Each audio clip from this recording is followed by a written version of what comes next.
just hush so my mind could just cease, so my mind don't erupt. At times I feel I can't get enough, but I sip a double cup and I spin a couple bucks. Sending out some love to my blood, to my girl, to my buds, to the homie up above. That's right, folks. Another rendition of the MCU'S Bleeding Edge YouTube channel podcast. Friday evening, 9/1/23, 9:35 p.m. Eastern. Well, a little bit later than that. Cyber? 9:43 p.m. Eastern. So what's that? 6:43 p.m. Pacific. We're happy to see you, everybody out there.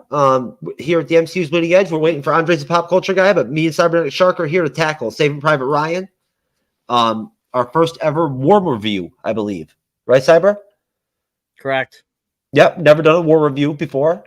And honestly, I just want to start right off. I really want to wait for Andres to get in here before I play any video or anything like that. Not to kind of prompt the review, but I do want to just go ahead and just really quick shout out much love to the whole MCU's Bleeding Edge. I guess you could almost say fandom, all of our supporters and everything and whatnot. We appreciate you getting over 30,000 subs.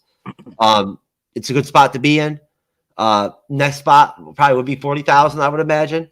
Please make sure that you support the individual content that we'll be plugging later on during the show for Cyberneticshark and for Andres the Pop Culture Guy. And enjoy our review. Whenever Andre shows up, he'll show up. In the meantime, Cyberneticshark, sir, if you had to say, if you were gonna outline this movie into segments, right?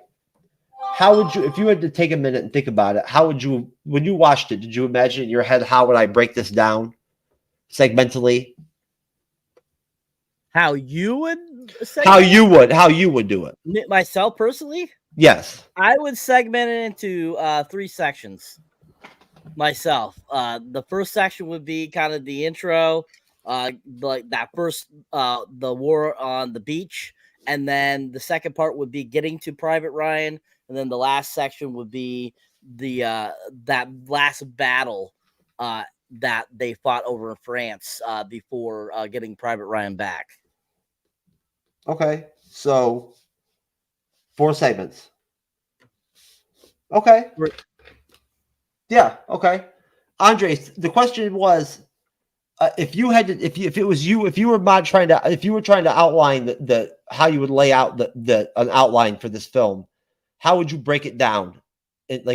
How would you cut the film up into like segments or whatever, whatnot?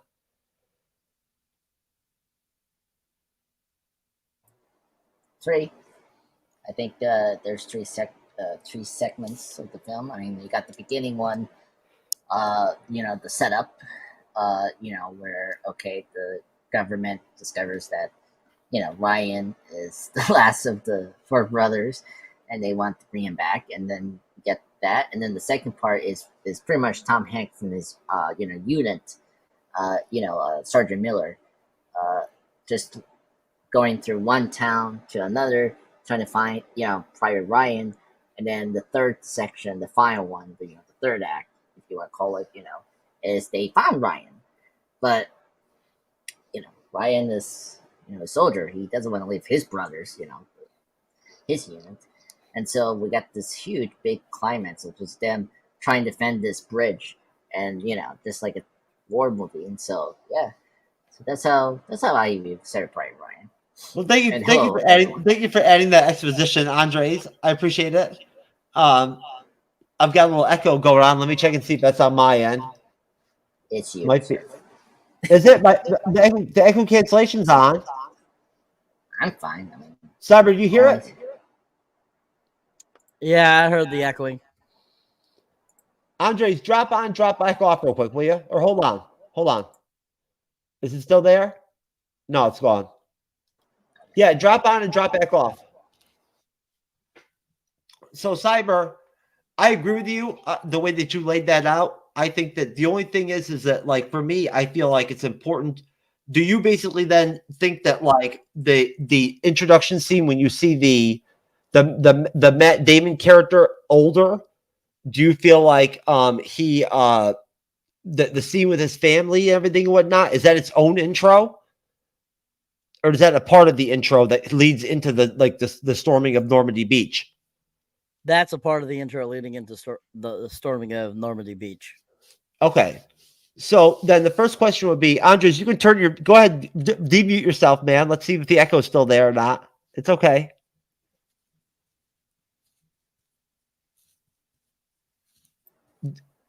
Hello. There you go. There you go. All right. No more echo. All right. Andres, first question.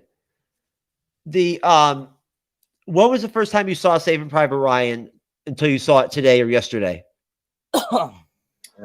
This is my third watch. My first time seeing this was in high school.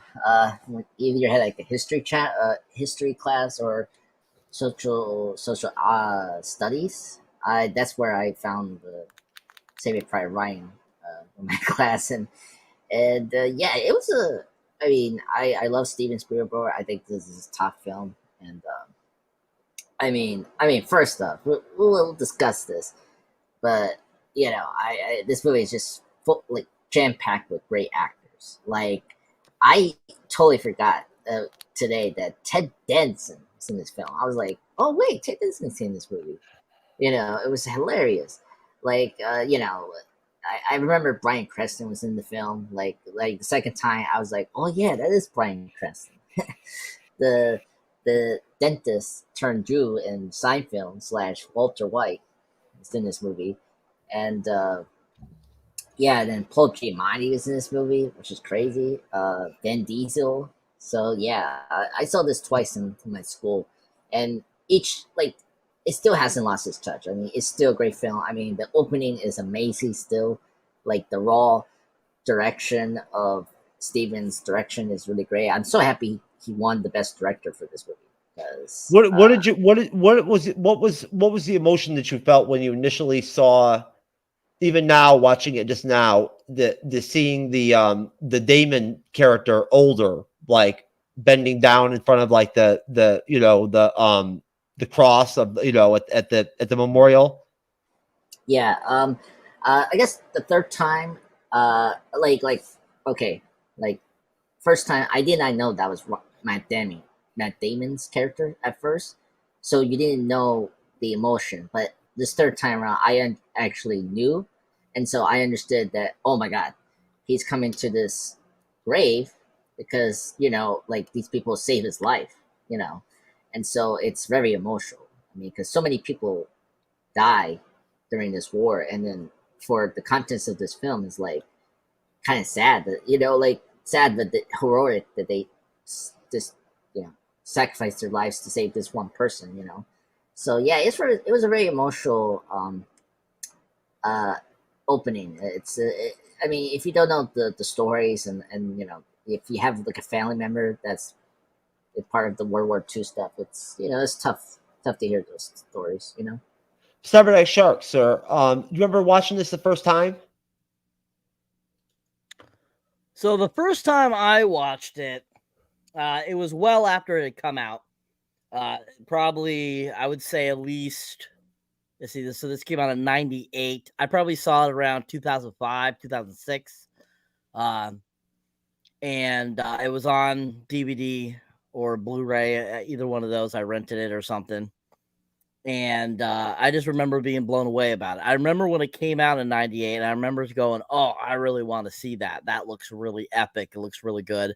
I remember all the reviews. Remember people talking about how there was a lot of veterans that were saying how that it brought them back to, World War II. That the realism of this film was just so on point. And I remember watching the first time and keeping that in mind and going to myself thinking, wow, I can't imagine being these guys dealing with this, at the time, because honestly, I mean, the last real men I feel, died a long time ago. They, since probably the last war we had, real war, I would say, over in Vietnam, that was the last real men I feel, that generation.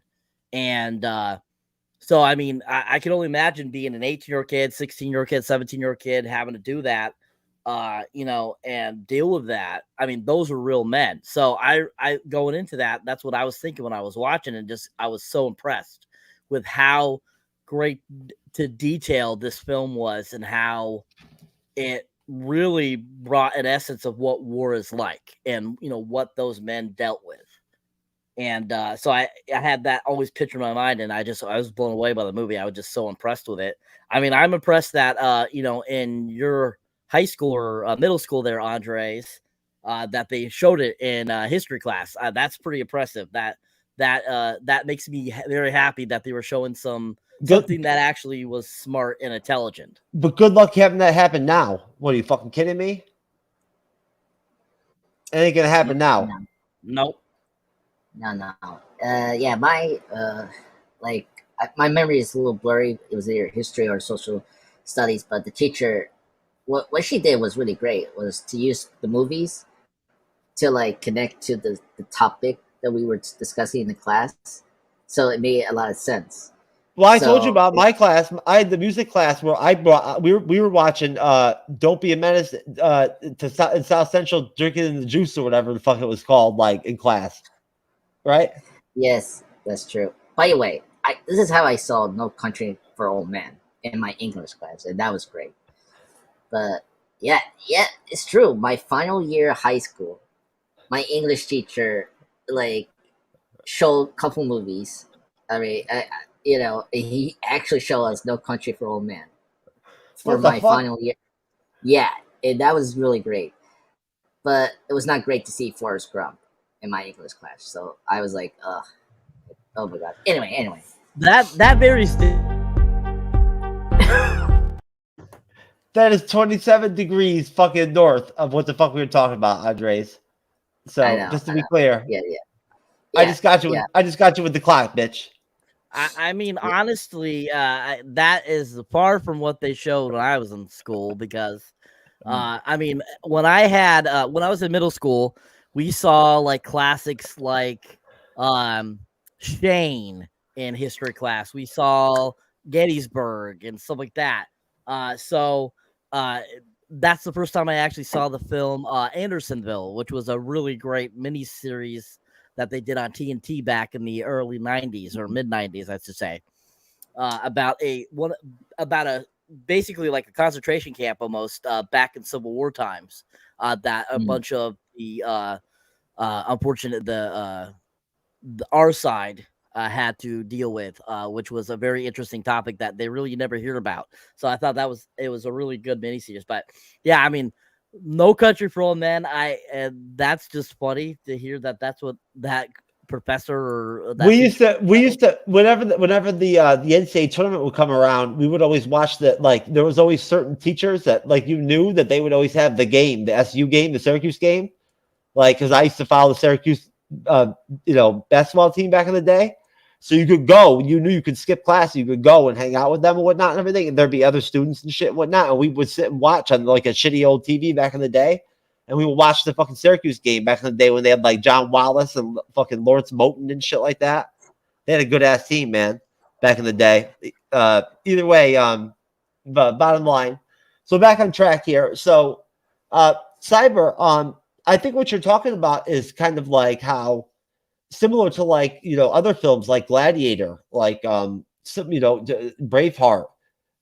These films like change your life almost as a man. You know what I'm saying? Especially when you're younger, they kind of like like they make you gut check in a way. Like what would I have done in this situation? Like what would I like what would I have been like puking and shit and fucking crying and shit or whatever? Or would I have stood up and like fought? And that's natural, I think, for every man to like experience that. I think in a way, I hate to like I'm not trying to exclude you ladies, but it's kind of a biological aspect of being a man. So, either way, so basically, we launch right into that Cyber into the the emotion. And what did you think, Cyber, of that whole emotional aspect of the older Matt Damon character? I thought it was really well shot. The way that they showed him with all the different crosses and whatnot and everything and all that and everything, and how he like the pace built up to it, but it wasn't like negative. Yes, I mean it's very moving. You can totally tell that was the goal of the sequence, to start out the film showing you, present day at the time in '98, World War II veteran going to, to see to the cemetery where all his fallen comrades are, or fallen soldier friends are. And basically, dealing with flashbacks to that time and being emotionally challenged, to this whole, ordeal that you went through. I mean, a lot of these veterans, they have PTSD, they have recurring nightmares, they have, I mean, there's some are lucky to get through not having any of those problems, and then there's others that have all the problems. And so, as you can see, I feel like they were trying to show that, there are some that, they're kind of semi, okay, but still, it's a very emotional thing because they want you to realize this is what this man went through, and this is what it was like, and that this was a very emotional thing that happened to him, especially probably remembering that his 3 brothers were died. The fact all his fallen soldier friends died, only a few of them survived, and so it's like it's just a roller coaster of emotions. And I think that Spielberg did a good job of kind of starting the film off, giving us that kind of beginning to get you kind of in the idea of what we're going towards, what we're going to see, and then flashing back to, what happened. I think that was a really good roll in, and it was really well shot. He also did a great job of, well shot. He did a great job of blending from scene to scene, right? And using sound at times, you know what I'm saying? Like when he used the sound of the rain, right? When they when they started to look for Ryan, and then it turned into gunfire, right? Like he used little things like that, right? But Andres, do you want to like say anything based off what Cyber said before we get into like the actual like D-Day part? No, I say my part. Like initially, I didn't know at like my first viewing of this movie that character that we saw in the opening of 1998, or whatever time at that setting, was Ryan. And by the way, they they had a really good older actor that kind of looked like Matt Damon. Sometimes it's they sometimes will go too far, making the young actor wear makeup, and it just looks silly. Here, it was like at least good. I appreciate they got another actor to like. I thought the assemble. same thing. I did. Yeah. I thought the same thing. That's what I thought too. So. No, but so from there we go. I mean, what else is there to say really? I mean, we go right into the fucking beach, and like here, I'll just go ahead and we'll dive right into it.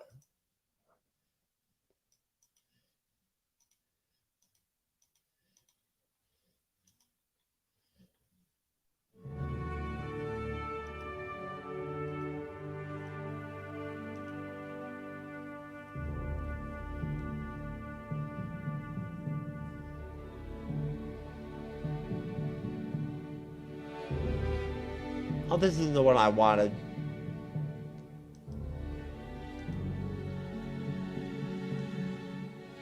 Get out of here. Get out of there. That's the wrong one, man. God damn it. Pissing me off. That shit was weak. I wanted something good.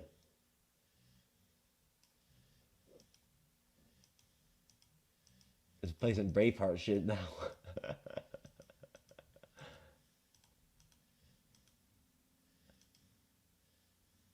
All right, this should be it. Dear Mr. Brian Boyd, no doubt by now you have received full information about the untimely death of your son. However, there are some personal details. What the fuck? It's the same stupid shit. Dude. All right, that's two. That's two, folks. I don't know what happens if I get a third strike on this one. This is new territory for me.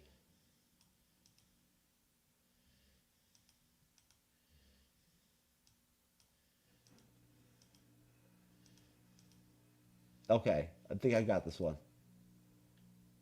If not, I'm banished forever.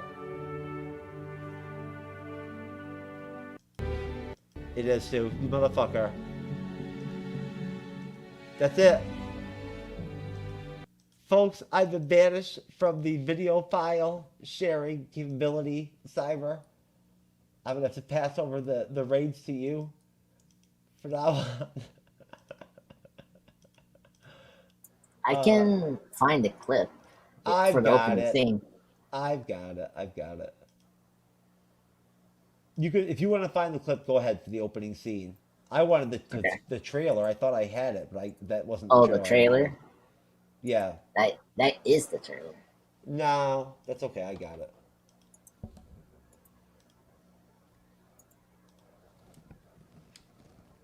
For trailers for Yeah. like trailers for Oscar films are different from action films, and Yeah. particularly for for this, it's different. It's I just a didn't like different way. that. I didn't like that. I just wanted the whole like opening scene with like the fucking the D-Day shit and whatnot. I thought I had it, but then I lost it. I guess pisses me off. I wanted to play that. That's all right. Either way. Oh, did you already send it to me, Andres? Oh Not no. yet. Let me get it. Oh Let me no. get it. Oh, so anyways, but no. Cyber. So I don't think I really need to describe what happens on the D-Day with the whole D-Day situation. That we go right into the boats and we get right introduced, like with essentially with our initial characters, right through like their assault, like on the beach, like on D-Day, getting dropped by the U-boats and whatnot and everything. And it's just straight up warfare. It's fucking havoc. And we get introduced to, obviously to the main character, and Tom Hanks's, Captain Miller or whatever. And it falls into place from there. Tom Sizemore is great in the damn film. He's awesome. He's probably one of the best parts of the movie for me. I love him. But and then the team kind of formulates its way through them opening up the machine gun post, there, whatnot, and everything, which is just spraying down on them when they come down. What'd you think of that? I mean, what look at watching that whole thing visually. That shit really takes you back, doesn't it? I mean, I don't think anybody had ever done anything like that before until then. Well, no, they made that a very big point when the movie came out, that a lot of subsequent films took their guidance from Saving Private Ryan. That Saving Private Ryan basically created a certain high level of how realistic to make war films. And so that's one of the things that Saving Private Ryan did, was that it did set a precedent. It did give us something that we hadn't seen from a war film before. And this was, of course, 2 years before Gladiator came out. And Gladiator was another one that, it showed, once again, it showed super graphic violence of a barbarian type of era, of culture that was also like that. So, I mean, Saving Private Ryan paved the way for Gladiator to be able to do that. So, Saving Private Ryan was a huge influence on so many subsequent war films since then. 1917 and All Quiet on the Western Front, all those films, even Dunkirk. They're very much so that they use a lot of what they did in Saving Private Ryan for these new films. But that opening sequence is really fantastically done because it really shows what those guys went through. You see them, they're seasick, they're throwing up, they're nervous, they get twitches, they basically rain fire on them right as they're getting out of the boat, and 30 of them die either from shotgun wounds or from drowning because their gear is too heavy. And then of course you have the actual infiltration onto the beach. You see the whole coast there turn bright red from all the blood from all the dead bodies. And basically it gives you a good idea of what those guys had to do with trying to take on that beach, get up there and take out those Germans in that bunker area that they had there. For my knowledge, it says, I was reading it earlier today, that those bunkers still exist today. They're still there on that beach. You can go actually check them out. And that it just shows you how devastating D-Day was, how crazy it was, and how that like kind of first initial push by the US after Pearl Harbor, of course, this big war over there in the France area, just how many crazy things happened. And they give us a really good idea of what the medics have to deal with, how them trying to get up there to, stop the gunmen from, being up on a higher advantage and all that kind of stuff. And they did a good job of showing that and what those men dealt with. It's a really epic, great opening to this film to give you a good idea what it is. And it sets it up so well for what they get into later on in the film. Andres. Yes, I agree with Cyber. Yeah, this opening is great. I mean, this is the scene that got Steven Spielberg his Oscar. I mean, it's so well directed. I mean, it's visceral, it's violent, it's like very realistic. It totally like puts you in the scene, like you're actually in the war zone, like for real, and it's just terrifying, like. And a lot of people don't like, like I know Steven Spielberg, is like a commercial director, but he does go to dark places and goes very violent. I mean, come on, the Quint death from Jaws, like it's so gory. If you've seen that film in Jaws, or like the Indiana Jones villain's death is so like over the top and like like gross. And here, with his historic, war picks like Schindler's List and this, he really shows you, the dark side of, you know, of humanity at its worst. And this scene is just like so terrifying. Like I cannot believe how far they got to the beach. And it's like, especially like when they open the the doors on the boats and like right away, bam, bullets shooting people, and it's like, man, it was just like, oh my god, so like crazy. And Jeff, you brought up the sound. Like this is a good example of showing Tom Hanks' character, John Miller, the main protagonist that we follow before we see Ryan in the film. Because of the explosions and the gunshots, like I like how we don't hear all that noises when we're following him. So that was really cool, seeing The first thing you hear is the breakers on the beach. That's what you hear first when you come off of the Matt Damon, older Matt Damon character, and it segues to the U-boats. You hear the breakers of the sound of the ocean breaking on the coast of Normandy. That's all you hear, and then it goes into the boats right there. Right, you hear the engines of the boats and whatnot, everything, and then there's dialogue. Then you get like those slow down periods or whatever, whatnot, right? Captain Miller sort of like those episodes he has, almost like which I think is just probably like shell shock or something like that. You know what I mean? Or something akin to that. You know what I'm saying? Is probably what that is. Just like he has that thing with his hand that shakes and shit, whatnot. It's probably just a tick that you have to that accompanies with like the trauma and the PTSD and everything and whatnot that they go through with all this shit, right? Exactly. No, go ahead, Andres. If there's anything else you want to say about that opening, I mean, I think it's a really important part of the movie. Is really it really sets the tone. Yeah, it sets the tone, but also you brought up Tom Hanks' character with the shaking hands, like. Everything about that like sets up everything what you need to know about that character, like how he functions and like how he like the fact that all that like crazy like stuff that's going on, like the fact that he's able to like command his troops so like precise and try to get over the those like bunkers as Cyber brought up. It's really impressive that he can overcome all this like craziness that's going on.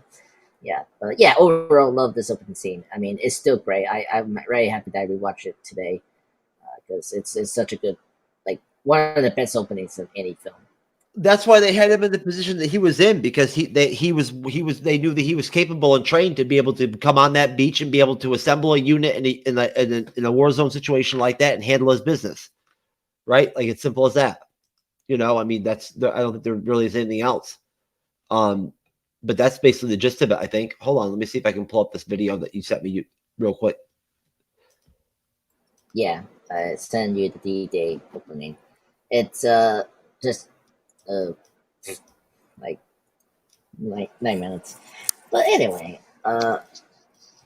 let's say, well, speaking of actors, I didn't recognize. Like, it's kind of weird to see Vin Diesel in this film.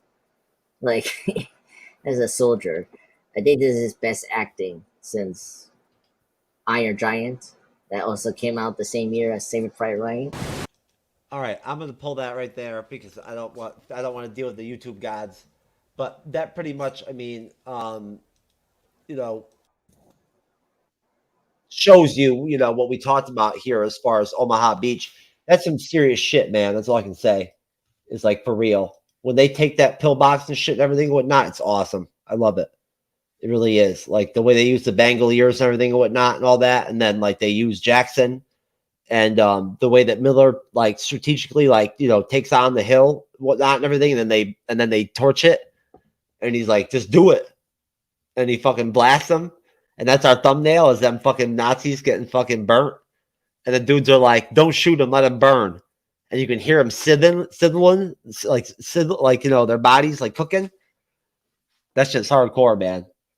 But pretty much like Cyber said in the beginning, from there, it really is just like one big stretch almost. Like, from there, like, you jump over to what is the French town that they first get wind of the mission having to do with the actual Saving Private Ryan character. It's I mean, it's uh in Ramallah. Is that what you call it? I'm sorry. Yeah, Ramel. The United States yeah. Department of War receives communication that 3 or 4 Ryan brothers have been killed in action. The last, James Francis Ryan of the 101st Airborne Division, is listed as missing. General of the Army George C. Marshall orders that Ryan be found and sent home to spare his family the loss of its sons. Miller is tasked with recovering Ryan and assembles a detachment of soldiers to accompany him. Mike Horvath, Richard Ryman, Adrian Caparzo, Stanley Mellish, Daniel Jackson, Irvin Wade, and the interpreter Timothy Upham, who lacks any combat experience. The group tracks Ryan to the group of Nouvelle Plan, where Caparzo is killed by a German sniper while trying to rescue a young girl. Mourning the friend, the men grow resentful at being forced to risk their lives for one man. Now, this is when we do run into some of the actors that Andres mentioned and whatnot, some of the ensemble cast that's in here and whatnot. But basically, the whole Ramel scene, Cyber, if you want to just tackle that really quick and whatnot, like how that boils down, we do get Ted Henson's really. I really liked Ted. What's his name? Hanson. Why am I tripping on his last name? Danson. Ted Danson. I really like Ted Danson popping up in there. I really do. And Dennis Farina too was good in this. I liked him. I always liked Dennis Farina. I think he's a good actor. But what did you think of that whole, the scene where they lose Caparza, which was young Vin Diesel right before Fast and the Furious? Or was it after? It was before. No, it's Before? before. Yep. Yeah, this is 1998. Yeah, Fast so and Furious came out in 2001. we have the girls and the typewriters going to Cranston, and all that and everything and whatnot, and then we go right into sort of them, running into the Giamatti character, right? What were your thoughts on that whole scene? So this section of the film, it gives you it shows you the reason why they decide to pull, Ryan out, because there is a clause that the military have that if, depending on how many brothers there are, they have to keep one alive. For some reason, there was a clause. If somebody died, you had the other one, whatever one was left, they had to pull out so that the parents weren't left completely childless. So when they found out the 3 brothers were dead, that's when we see that kind of that all the women, they're typing and stuff like that. They're typing up all the unfortunately the fallen soldiers that have passed during war, sending their condolence letters out to their families. We basically have that whole scene where they're discussing, that we're gonna pull Ryan out, and then it goes to basically Tom Hanks's character John H. Miller, getting the assignment. They basically go off to Ramel, where basically that's when we get our first casualty that we lose, Mr. Vin Diesel's character, which I remember the first time watching that and seeing him die. I was like, oh man, are you serious? You killed off this character already? I'm like, I was like, and remember, Cyber, too, I don't mean to cut you off, but remember that, this is where we're at, is right after D-Day. So, like, there's been all these misdrops, right? Like, they don't know they have no fucking idea if Ryan's even alive. They have no clue, right? Like, that's not even. Okay, what's your point? No, I just wanted to add that, like, I hadn't mentioned it at all. Oh, okay. All right. Okay, yeah, so they don't know where he is. That's why they're going on this search. And so basically they make it there. We lose Vin Diesel's character. They basically end up coming in contact with Ted Danson and Bryan Cranston. And basically Ted Danson tells them, basically what happened the last time he saw him. And that he ended up going up with a troop to such and such. And so they basically kind of regroup and get their stuff together, and they march on.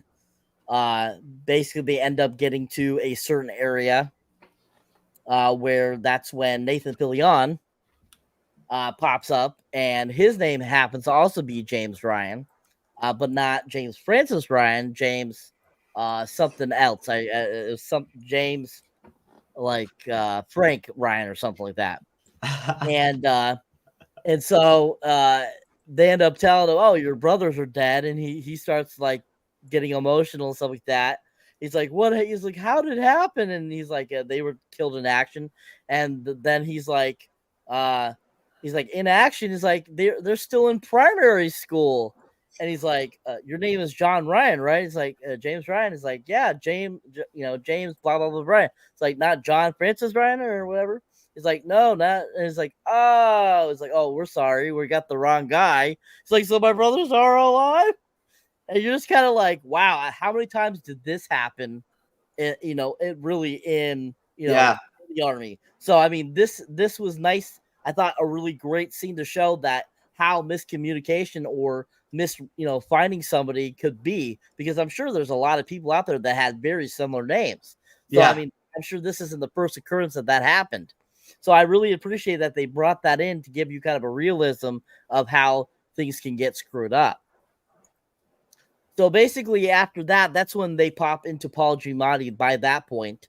And he basically tells them blah, blah, blah, that, where last time he saw him after he came to him. And they have kind of an excursion happen a little bit.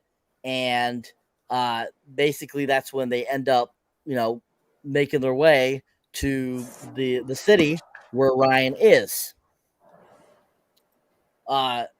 So I mean, basically that whole section there, it's really well done. I thought, like Andres has mentioned, this is one of Spielberg's best films. This is one of his best. I would definitely put it in my top 5 best Spielberg films of all time. What he did with this film made it so realistic, so amazingly perfect, I think, that it's such an epic movie. And this whole movie, every single scene showed you exactly how realistic war is. And I love that about this film. I mean, from, Ed Burns being in it, to, Giovanna Risby being the medic, to, Tom Sizemore, to Jeremy Davies, to Adam Goldberg and stuff like that. I mean, all of them played their characters to the T and did a really great job. And a lot of these scenes were so well done, especially during this part. This is when they run into that German guy, where they have basically that excursion, and they end up, we end up losing more people by the time we get to Ryan. We lose our medic. We lose, and basically that German that they capture, they end up letting go because Jeremy Davies' character says, prisoner of war, this is the rules, which that would end up biting them in the ass later on. But at the same time, that whole sequence there was really interesting to see, especially when they all start kind of turning on each other and stuff like that. Especially Tom Sizemore and Ed Burns, and how they start the squabble and stuff like that. And it's a really well done sequence there. It's so awesome, so well done, and I think it was so beautifully directed. And I just watching it today, it made me reminded me how amazing this film is and how good it is, and how much I absolutely love this film. And just the acting was so well done. It was so like they all did a great job of like they were actually there, and that's how talented they all were in this sequence. Very authentic. Yeah, they definitely put their work in, Cyber. They definitely did. Like, there's no question about it. For a movie that had a budget of let's see, overall, they did really good. For a budget that was at 65-70 million, box office of 482.3 million. You flip that by 20 years, right? That's like $1 billion. The box office, basically, right? For like basically 140 million. That's goddamn good turnout, good profit. So people, I'm surprised I didn't see this in theaters. I don't know why I didn't. But no, Andres, Cyber makes some good points, and I think that overall, the loss of each loss is harder, but like the loss of the medic character was the one that really got me. Like, I cried several times during the movie. You know what I'm saying? I haven't watched it in a long time. I did cry. I've been emotional lately anyway, so like it wasn't hard, you know what I mean, and whatnot. So like I cried a little bit during it, whatnot. It makes you cry because to see them all trying to help him and whatnot and everything, and they can't, you know what I'm saying, whatnot, right? And like, having him talk about like how he doesn't know why he never talked to his mom when she would come home and want to talk to him and shit and everything and whatnot, and then he dies after that. That's just kind of like really fucks you up a little bit. But like, Andres, what are your thoughts on that whole scene? I mean, again, it's well directed. It's very intense. I really appreciate, like, we haven't brought this up, but there's like a running gag, like a running, how you say, mini story about like who is John Miller. Like the unit has been making a bet. I want to bring it up because it's so hilarious, because I like how it gets paid off at the moment when the medic dies in Saving Private Ryan, and like I like how he explains like why the mission is important. It's like, well, look, when we accomplish this mission, we can go home. That makes a lot of sense. And it's just the way Tom Hanks just tells them like, oh, how much is what was it, the price now, 300 or something like that. It was the pool or whatever. It comes down to the whole like figuring that's going on during the unit right there. So yeah, it's all good. I mean, the thing that was worse about the medic's death is because he was calling out his mom towards his final words, which we heard in the D-Day opening as well with another soldier. So it's really sad to hear that. It gets you pretty hard right there. And what else? I don't know about you guys. When I was growing up, when I see this movie, with my friends, it was always the conversation like that French interpreter. Who's the name? Appa. That's his name. Upham. Yeah, Upham. Right. Oh my god, he was the worst character. This third watch, I understand where he's coming from, like, but it was so frustrating, like with this character, and especially towards the end, when we'll get to. But I don't understand why he let that German go. It's like, they should have killed the machine gunner guy, without question. Like, I mean, seriously, I didn't even think nothing of it when they were killing those like those Germans. After they got through D-Day and they were surrendering and shit, I would have killed them too. Wouldn't you? Who gives a fuck? You know what I'm saying? Like, after going through that shit, I don't give a fuck if you surrender or not. I'm shooting you. Like, I'm sorry, but like, you're dead. Like, this isn't fucking. This is back in the day, World War II. Let's say now, right, Cyber? What's up, baby? What's up? What? You're shooting those fucking hostages. You're shooting those Germans after when they try to fucking surrender and shit. After you just got past that fucking D-Day shit up that hill and they started surrendering and shit. I'd shoot them before they are captured. That's what I'm saying. If they tried to put their hands up, I'd be blasting them motherfuckers. Oh, yeah, we'll just Get the fuck out of here. Fucking why do you deserve mercy when you didn't show mercy to any For of real. our guys? For real, you were just raining down fucking like 3.5 millimeter long, 3.5 inch millimeter long fucking billets at me, fucking at hundreds at a time, little bitch. Yeah. Anyways, Well, and then, it was funny when we were speaking of the German. Like, I didn't caught this until today, but I forgot that that soldier they came back in the final part, and I was like, yeah. Oh, and Upton shoots him in the head. Upton shoots him and shit and whatnot. But what does it really accomplish at the end of the day? He failed his boy. He failed his boy at the end of the day, and this boy took that fucking knife, man. That shit was stone cold, baby. So that takes us into essentially the final part of the film where they find Damon and, or Private Ryan, and Private Ryan don't want to leave, man, because he's holding down one of these bridges that Rommel needs one of these bridges to be able to get his artillery and his military and whatnot over to defend the territory in France that they're trying to keep. Well, this tag team of different people from, different squadron, different squads and whatnot and everything. And, people who got dropped into wrong places and whatnot are there and they're holding it down. They're saving the bridge, holding it down. They decide to, when Miller and the rest of the team find their situation, they decide to take up arms and defend it. And it goes from there. We lose Captain Miller. You know what I'm saying? Whatnot and everything. But the good guys win. But it's some deep shit. So Andres, you take it first, brother. What's up? Yeah, sure. I mean, the third and final section here is pretty impressive. I mean, it's very brutal. Like, first up, Appa, being shocked and not delivering the ammo was frustrating. Letting two people die is like, oh my god, it's just like crazy. But yeah, then what we got, just the sticky bomb, to the tanks was pretty neat. Like, that was kind of cool.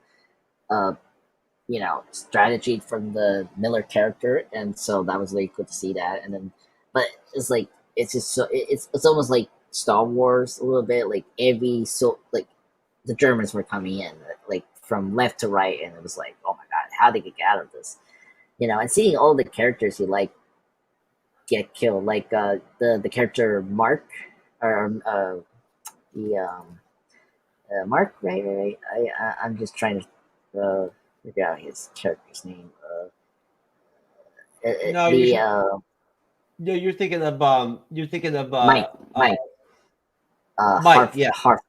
Yeah, like he was my favorite character as well. Like, he was very awesome, and I was so Tom Sizemore. Yeah, Tom Sizemore, who sadly passed away. Like, I think this year, which is sad. This was his great performance. And speaking of Ryan, like, were you guys shocked that Private Ryan was Matt Damon? Like, I was shocked when I saw it. I was like, oh, look, Matt Damon's here. I mean, it was a year after Good Will Hunting, so like apparently I was checking on trivia or background. Apparently, Steven was he was having like a hangout or like a private chat with Robert Williams, and he introduced Damon to him, and that's how he got the role here, which is cool because Matt Damon does have that like boyish kind of look. I remember that. I remember seeing it on HBO. I remember watching both the movies on HBO back in the day. Yeah. So yeah, and I think that's one thing we have to mention. Is like Matt Damon, he was a terrific actor. By the way, Matt Damon's a terrific actor. I mean, Good Will Hunting, great film, one of my favorite films, and one of the best Robert Williams role. I'm so happy he won the Oscar there. But this back to back really showed Matt Damon as a great actor. prior to the Jason Bourne series. I think Matt Damon really shows, he is a very vulnerable kid, but like he's very tough. Like he's not gonna like. I just love the character of Ryan, who wants to stick up his friends and like try to stop these Germans to go past this bridge. So it's really like very like heroic of this character, and I think Matt Damon like conveys that very well. It's a very patriotic film. It's a Yeah. very patriotic film. It's very patriotic. Cyber, your thoughts, sir? So we're talking about the last part, like the final battle, basically. Yeah. Okay. So, I mean, this is just epic. I mean, this last sequence really showed once again what war is like. We have, of course, Jeremy Davies' character showing him, freezing up because of fear when they need the rounds and all that kind of stuff. We see, unfortunately, the demise of several of the other characters. Tom Sizemore, Adam Goldberg. I mean, so many people get killed. I mean, really, the only two people that survive is Jeremy Davies and Ed Burns' character, basically, and Matt Damon. But it's like they decide to kill everyone off, and it's like crazy because that's just how war was like. War, you would have many, many casualties, unfortunately, and this whole sequence, just the whole attention to detail, the armor of the tanks, the suits of the German officials, the outfits of the American, the whole detail of that particular part of France, and where they're battling and stuff like that was just so well done, and the explosions and the action were just so perfectly done, and the cinematography was amazing too throughout this whole entire film. And especially in this sequence where there's a lot of the battle sequences are, but like the fact that you get that kind of that satisfaction at the end where that German soldier ends up popping back up, kills, Adam Goldberg's character, but then Jeremy Davies ends up killing him. You get kind of that satisfaction of, we got our just dessert. And the emotion that they all produced, and when unfortunately Barry Pepper and the few guys that are up in the tower snipering get blown up by the tank, holy crap, that scene was amazing. Like the explosion and the effects and stuff were so well done, and it's just a really epic conclusion to this film, that gives us a lot of great, just action and great storytelling, but also at the same time just shows you also just what these men put on the line for, the United States, what they did for us to be able to have the freedoms we have. And I think that, Spielberg did such a great job of giving us that example with this film, showing what these men did. And the fact, how it ends basically going back to, older, Private Ryan, basically saying, hopefully I had taken to heart what, John Miller told me right as he was dying, that, to live my fullest, to be the best I can and survive and be, the only brother that survives. And, it was a beautiful message and just a really great conclusion to this film that worked so well and just made a really fantastic film. Hands down, really amazing. Okay. Gentlemen, Andre's final thoughts and your ranking, sir. Yeah, sure thing. Yeah, thinking back to Cyber say, I mean, I never understood what was Miller saying to Ryan until I think today. I was like, oh yeah, earn it, with all the sacrifice, earn every bit of your life now, and it's good because then he has earned a very like life after that. He has son, and he has like what 4 grandchildren. We saw the beginning and the end. With his wife and son, his wife and kids and all that. Yeah, great film. It's one of those classic films of the '90s that you hear, and it's great. Rating it is really tough, but it's a 10 out of 10. I mean, it's amazing. It's one of the best again, as I reiterated before the beginning, it's one of the best Steven Spielberg films of his career. I mean, it's top 5, as Cyber say, and I highly recommend watching it. It's a great war film. It's one of my favorites. Cyberneticshark, sir. Final thoughts on the film. Just overall, it's just an amazing film. One of the best war films out there, I feel, that just represent the reality of war. That proves, just how amazing these men were and what they did for us. It's a really fantastically done film. I mean, the practical effects, the limited CGI they did use in the film were so well done and well constructed. Spielberg did an amazing job with the film and just gave us a really great epic. And the one thing I loved about the film is that even though it's almost 3 hours long, it does not feel like a 3 hour long film. It flows so smoothly throughout this entire film, and you feel like there's really no lagging throughout the film because you're always engaged in something throughout this whole entire film. If it's not the war, it's the conversations that the soldiers are having with each other, or it has to do with something, that they're a part of, or dealing with the situation of Saving Private Ryan. And the phenomenal cast in this film just did an amazing job as well. They all were so amazing at their characters. I mean, Ed Burns, Matt Damon, Tom Hanks, Vin Diesel, Jeremy Davies, Ted Danson, Paul Giamatti. I mean, this movie had an all-star huge cast that just worked so well with this film. And each of them gave great parts throughout the whole entire film. And I mean, just how amazingly the practical effects were done in this were so amazing too, as well. And I mean, like I was saying before, like I said, this is one of my top 5 favorite Steven Spielberg films, but also it's in my top 5 greatest war films as well. It's up there with Glory for me. Glory is another one that is absolutely one of the most epic war films ever. And I'll write it down. And, Glory in itself is such an epic film because it's about the Civil War. And it's one of the best Civil War films I think they've ever made. I mean, Gettysburg is a great film. Blue and Gray and Gods and Generals, those were fantastic Civil War films too. But freaking Glory shows the real beauty of what the Civil War was about and how horrible that war was. And also, it shows just that the Civil War, combined with all the wars in the 20th century, the Civil War, there was still more casualties on the American side than there was ever in any other war.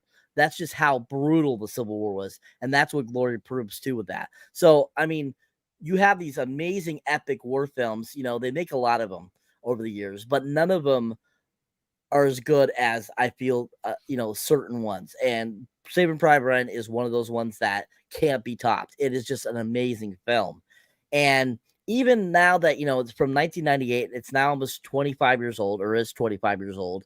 Quarter of a century later, this film still looks amazing, epic. It holds up to its time. It still looks amazing. And, I'm so glad they decided to, put this in the registry to preserve it as, as a cultural icon of a film. And I think it's one of the greatest films. Giant 10 up. Giant 10 out of 10 for me for this film. I can't think of any higher score except for 1,000%, 1,000,000%, and 50% for this film. It is just so amazing. And one of my all-time favorite films. Andres, rating, sir. What you got? Final thoughts. I say 10 out of 10. So I say before, I already say my piece already, Jeff. I don't know how you forgot about that. But anyway, Jeff, you silly goose. 10 out of 10, highly recommended. I mean, I'd say it's one of the greatest war movies for me. It's tough for me. Can it beat Full Metal Jacket, Platoon for me? I don't know. I'm a Stanley Kubrick fan. It cannot beat Full Metal Jacket for me, but it will be number 2. It definitely beats Platoon. But yeah, I'll give it a 10. Yeah. 10. All of us give it 10. I'll give it a 10. Hurrah. I'll give you my second 10 in 3 days, folks. There you go. Isn't that wonderful? That's a big positive. I like that. I think that's a good sign. 2 10s in the same week. Right? Can't go wrong with that. Cyberneticshark, I'm going to pull up your plug, sir. Andre's pop culture guy, I'm going to pull up your plug, sir.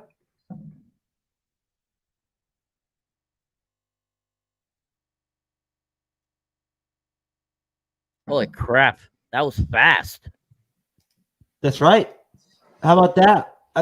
Are you happy, Cyber? That I handled my business right? Did I cut some corners? I think so, but that's just me. I was just trying to be a little bit more streamlined. I mean, And it's plus I planned on having more guests. I did, to be honest with you. Sure. But you know what though? But if you want to do your plugs, I can do reaction videos again. You guys want to do a reaction video? We'll do a reaction video together.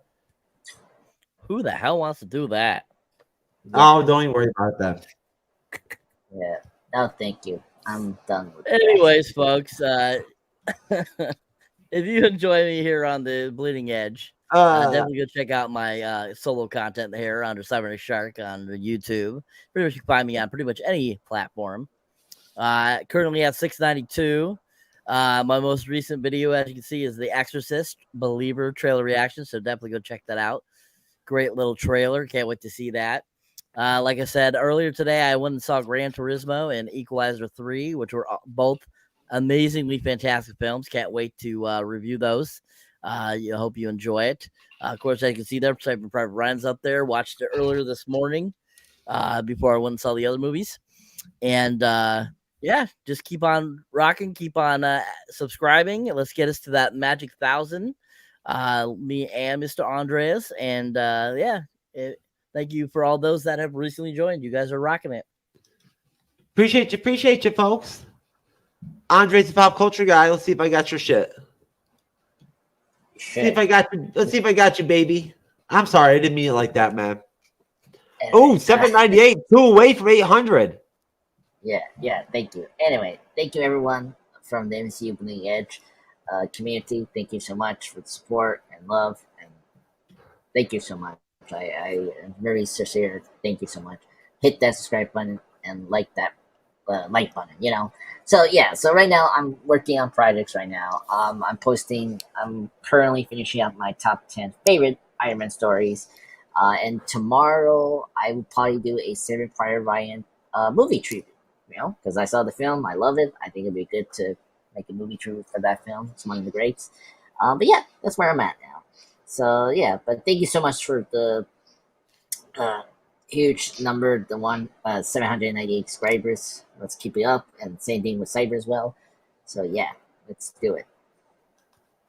You heard it, folks. Let's do it. Let's get Cyberneticshark and Andres over that 1,000 mark before the end of the year. I'm going to try to chip in and do what I can to make that happen. If I can ever get off my lazy ass. I'm sorry if I rushed this review a little bit. I didn't mean to. I did plan on having more people on, and so I was going in with just like thinking that it would be a really good, perfect movie for me to just like not say much and just lay it all out and just give everybody else a chance to just kind of like let the movie fill itself in. And then, unfortunately, as the content creation gods go, sometimes people drop off on shows last minute. So you lose somebody, and you don't want to impart on somebody else on a Friday night, at 7 o'clock or whatever. So, that's the gamble that you have to play. Unfortunately, if you want to have a smaller panel, then you have to know that if you lose one person, it's going to fuck up your whole kind of rhythm or whatever. But you know what? We did a good review. I'm happy with it. Cyber, you happy with it? Always. Andre, you happy with it, brother? Yeah, nothing beats our last podcast Wednesday, Ahsoka. Well, hey, Loki episode 2, baby. We're doing our re-review. Loki episode 1, Loki season 1, episode 2 on Monday.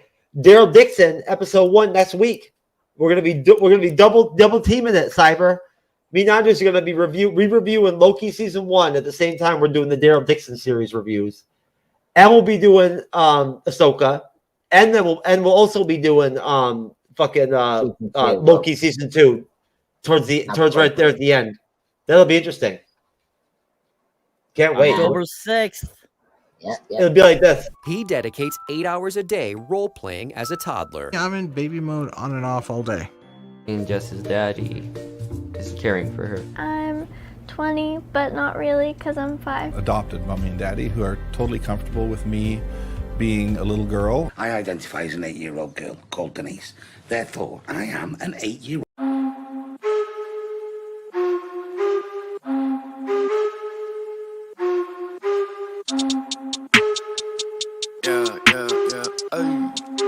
Hey. I said, excuse me, you don't understand where I'm at. I was all around the world, on span, cross the map. I've been laying low and now it's time to pop up, bitch, I'm back. Now I'ma run it up. Snooze on the kid that you dumb or what? You better go get your numbers up.